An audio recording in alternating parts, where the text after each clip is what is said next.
ខ្ញុំសុំដាំផ្ញើទៅឡៃថៃចានណាថ្ងៃក្រោយបើមកកូរ៉េឲ្យចេះយកផលិតផលមកប្រើប្រាស់ខ្លួនឯងម៉ែអ្នកណាមកដល់កូរ៉េហើយលីងតេមកម៉ែអ៊ីឲ្យយកផលិតផលខ្លួនឯងប្រើផងបងប្អូន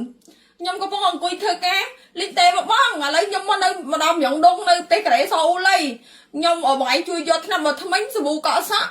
សាប៊ូដល់ខ្លួនឲ្យគេផងគេបានដាក់មកពីខ្មែរទេអើយខ្ញុំមានណាបងប្អូនប្រញាប់ផាត់មុខផាត់អីបុបលាបក្រែមសាក់ទីនេះខ្ញុំបកចេញណាបងប្អូននេះក្រែមសាក់វេមាត់ណាឲ្យសាក់ក្រែមសាក់នេះប្រេនមកអីចិត្តចេញហើយយើងលាបហើយយើងបកចេញមកគឺស្អាតបែបវេមាត់យើងក្រហមពីកំណើតហ្មងតែឥឡូវតែឆាន់ហើយសាប៊ូពណ៌អីសាប៊ូមាន2ពណ៌មានពណ៌ឈូកចាមានវីតាមីនហើយនិងសាប៊ូកំតិចមាន 24K យិនសិនហើយនិងវីតាមីនផ្លែឈើគ្រប់ប្រភេទអញ្ចឹងខ្ញុំដាក់ឲ្យមនុស្សប្រុសយកនេះចុះចាដាក់ឲ្យកំតិចមាន 24K ណាឆ្នាំមកថ្មិញអត់ដឹងថាគាត់ចូលចិត្តដុសពណ៌អីទេខ្ញុំដាក់តែ2ឲ្យហើយសាប៊ូកក់សក់អើយប្រុសហ្នឹងមិនបាច់កក់បាច់អប់ទេចាព្រោះផងបាច់អប់ទេដាក់តែលេខ1ទៅឲ្យបានហើយសាប៊ូកក់សក់ម្ដងទៅបានហើយ3មុខសាប៊ូកក់សក់តាមមកថ្មិញសាប៊ូដល់ខ្លួនបានហើយ